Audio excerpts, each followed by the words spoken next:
Hi guys, Cliff Olson, Doctor of Audiology and founder of Applied Hearing Solutions in Phoenix, Arizona. And in this video, I'm doing a detailed review of the Sony CRE-E10 self-fitting over-the-counter hearing aids. Coming up.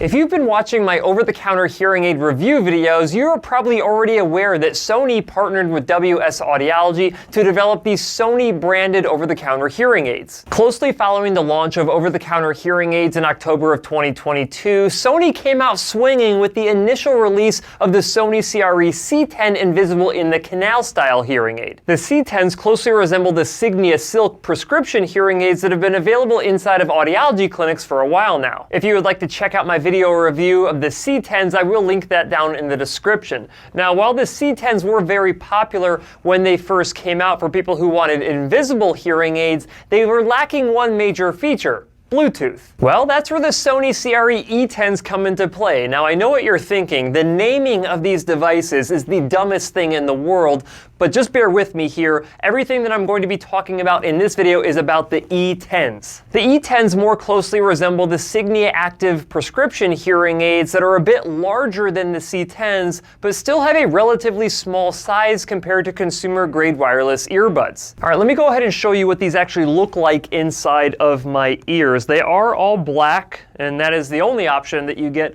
from a color standpoint. But when I put them in, they give you the nice startup jingle inside of your ears, and you can see how it rests in my ear. It looks more like a wireless earbud. It is really comfortable. The only problem from a fit perspective is that when I smile or move my jaw around, it starts popping out, and I gotta wiggle him back down in there. It's also weird that they have Sony actually printed upside down on that as you look at it. I don't know if you can see that in the camera, but I figured that they would have put it the other way around so you could actually read the name Sony if someone sees them in your ears. Now, of course, they look a lot more like wireless earbuds than they do hearing aids, and that is the intent of these devices. And they do have the capability of using that Bluetooth to stream audio directly from your iPhone into both of your ears. Of course, the ability to stream audio from a smart device into both of your ears is a really nice feature to have, but I really want to see how these guys perform as actual hearing aids. Now, if you end up liking what you hear in this video review, you can check these devices out by going to the link in the description of this video or going to my website hearingup.com and ordering a pair for yourself. Now, just in case you were unaware, over-the-counter hearing aids like the Sony CRE-E10s are intended for adults with perceived mild to moderate hearing loss. If you have any of these following red flags, then you need to consult with an audiologist or a physician that specializes in the ears,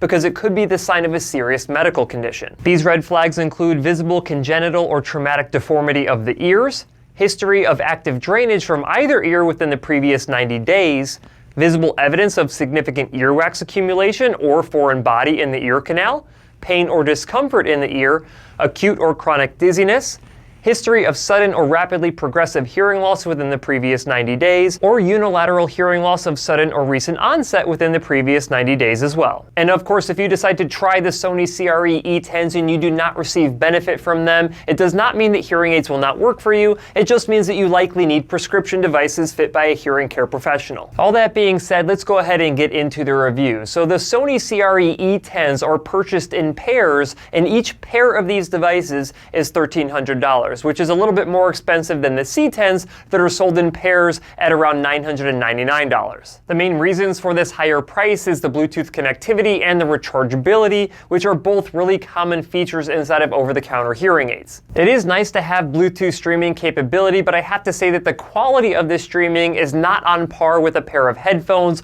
or earbuds that have larger drivers. And while you can stream audio directly from an Apple device into both of your ears, you cannot stream audio from an Android device. In fact, when you go online and look at the major complaints that people are having about these devices, that is the problem, is that you cannot stream to Android. The lithium rechargeable batteries inside of these devices give you up to 26 hours of battery life, and you can go from no charge to a full charge in just 4 hours. Honestly, with these devices being that small, I was really surprised they were able to achieve this level of battery life. Now, the case that these come with also store a charge, so you can have 3 additional charges without having having to have this plugged into the wall, and if you do plug it into the wall, it does use a USB-C charging cable. Now, you only get a 1-year manufacturer warranty with these devices, which is on the short side, because if any one of the devices malfunctions and it's outside of that warranty period, you have to purchase 2 new devices. And I'll go on record to say that lithium rechargeable devices tend to malfunction more than disposable battery devices. The warranty also does not cover loss, so if you happen to lose one of these hearing aids, you're gonna have to buy a whole nother set as well. Inside of the box, you do get additional click sleeves in different sizes, and you get a cleaning brush.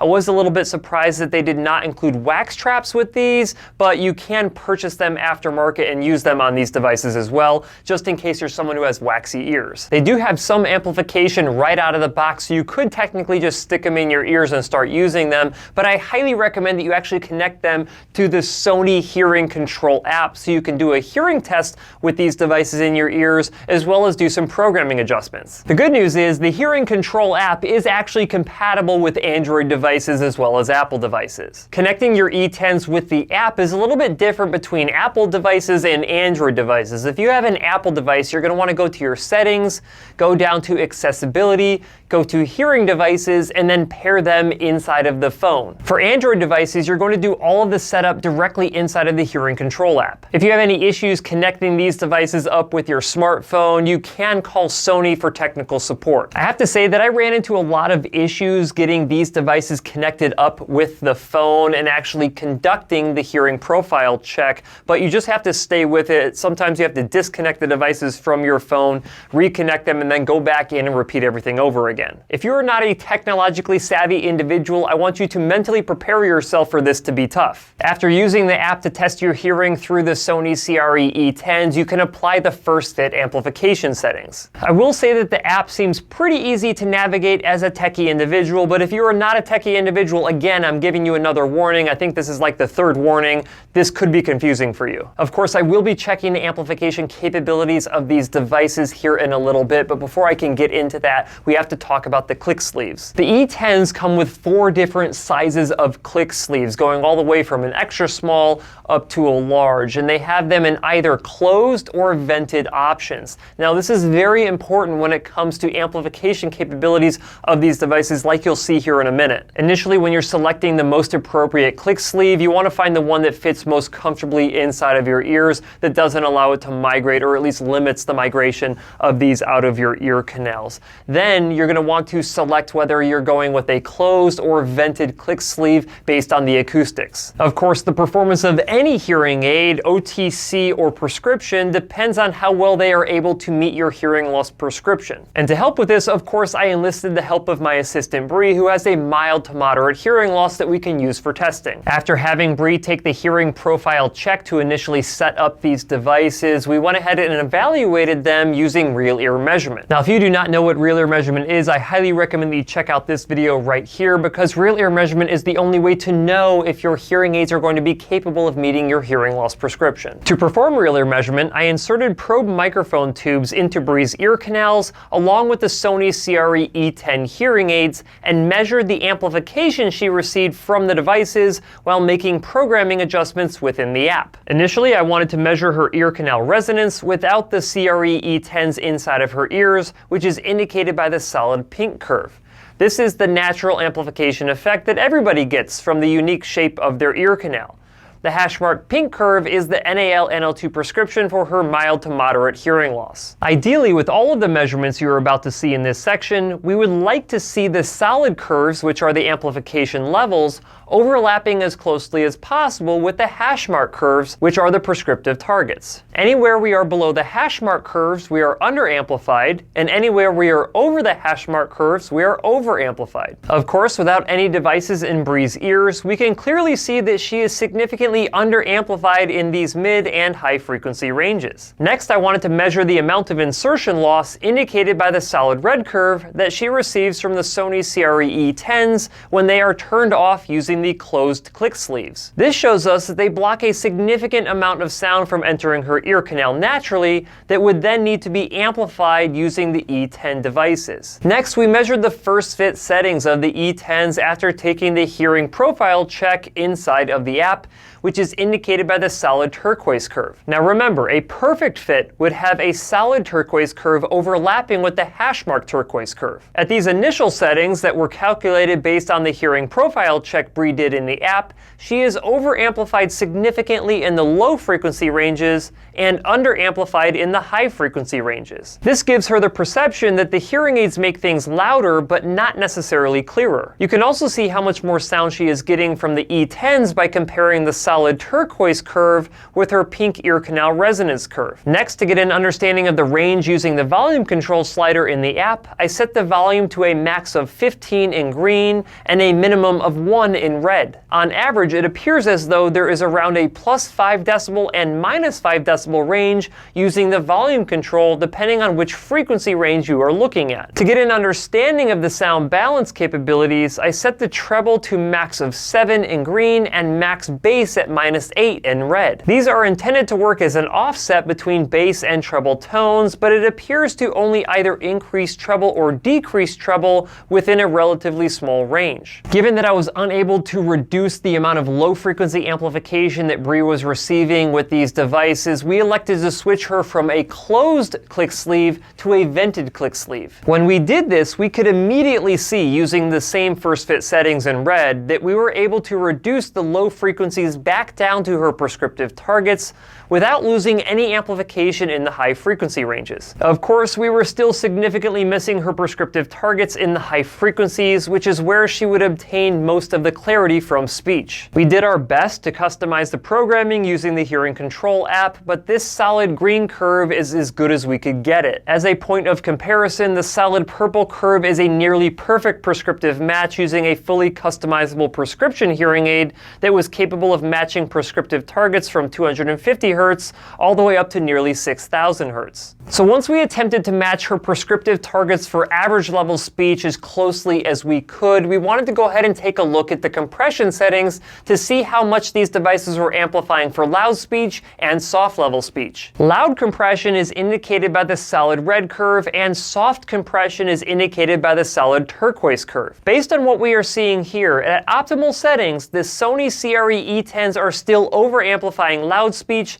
and under-amplifying soft speech, neither of which are ideal. We were also able to use real ear measurement to identify how much noise reduction these devices were capable of. Unfortunately, the Sony CRE-E10s only had around 3 decibels of verifiable noise reduction, which is better than nothing, but far from the other over-the-counter hearing devices currently available on the market, ultimately meaning that they do not reduce background noise by that much. We were also able to verify the performance of the directional microphones of the E10s. By controlling the directionality of the microphones, you can basically tell the hearing aids which direction you want to pick up sound from and reduce amplification given to sounds from other directions. And honestly, it's a really cool feature that Sony has inside of the hearing control app to allow you to control the directional pickup of these microphones. To test the effectiveness of these directional microphones, I was able to place these devices inside of a hearing instrument test box. I started with the hearing aids in the omnidirectional setting, which means the hearing aids were picking up sound equally from 360 degrees. For this measurement, we would expect to see a front-to-back ratio of 0 decibels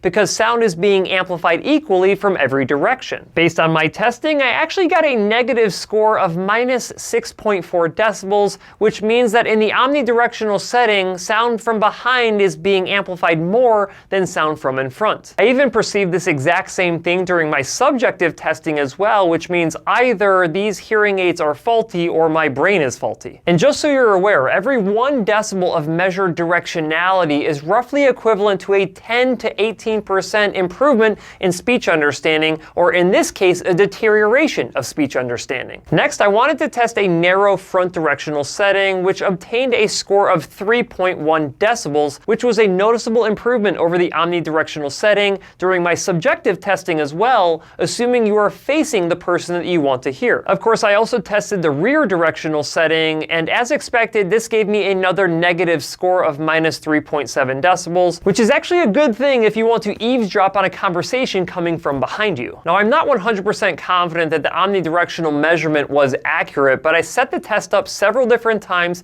got almost the exact same result every single time that I did it, and I even went and consulted with the other audiologists inside of my clinic, and they all confirmed that they felt that I did the test correctly. Now, I want to make sure that I'm clear here. I love this directional feature, and I can definitely tell a perceived improvement when you're using that front directionality. Now, just keep in mind, if you want directionality to work the best that it possibly can, you have to use the closed click sleeves. If you use the vented click sleeves, a lot of the background noise just gets in through that open venting anyway. Okay, so overall thoughts on the amplification capabilities of the Sony CRE-E10s, and I have to say, I was relatively disappointed. I was disappointed because I was not able to manipulate the devices to amplify the high frequencies where we needed them to be with a vented sleeve or with a closed sleeve. And the vast majority of people who have a hearing loss in this mild to moderate range are going to have a high frequency hearing loss, and these devices just completely missed the boat. Now, you have to keep in mind that I only tested these on one set of ear canals, Bree's ear canals, but they did not perform as good as the Sony CRE-C10s did inside of her ears. Now, immediately following the data collection that I did inside of Bree's ear canals, I had an actual patient who came in to have me verify the programming of the E10s inside of their ear canals, and this individual happened to be a larger male, which means that their ear canal size and shape was different than Bree's, and I ended up getting a very similar response, meaning I was not able to amplify the high frequencies very well. Are these devices capable of providing a noticeable amount of amplification? The answer to that is yes, but it really depends on the individual and their ear canals. All right, so let's jump onto Bluetooth here a little bit. So I'm an Android fan, but I was able to test this with an iPhone, and I can tell you that the streaming quality is good enough to get by, but it is not the best in the world. And one thing that's very confusing to me is that when you go into the app and you start adjusting the directional microphones, it changes the streaming audio quality, which makes absolutely no sense to me. On a more positive note, you can turn off the hearing aid microphones so outside sounds do not interfere with you when you're trying to stream audio in the form of phone calls, or if you're just trying to listen to music or a podcast or something like that. And you can adjust that treble and bass balance so you can alter the quality of the audio stream as well. Now, with all of that said, I have to say that the Sony CRE-E10s are on par with the other over-the-counter hearing aids that are currently available on the market. But this really has proven to me that the ability to achieve benefit with an over-the-counter hearing aid like the E10s really depends on the individual and their unique ear canal characteristics. If you have favorable ear canals, you will probably get a better amplification response using these devices as opposed to ear canals that are less favorable. What makes an ear canal favorable? Who freaking knows? Would I still recommend the Sony CRE-E10s to an individual with a perceived mild to moderate hearing loss? The answer to that is a resounding yes, just as long as they are aware of the potential limitations of these devices. Overall, the Sony CRE-E10s have a lot of great features that individuals with a mild to moderate hearing loss would absolutely love. They have a really small form factor, they're comfortable to wear, they have the option of a vented or a closed click sleeve, they have Bluetooth connectivity, and they have rechargeability. And who knows, these could actually be the perfect over-the-counter hearing aids for you.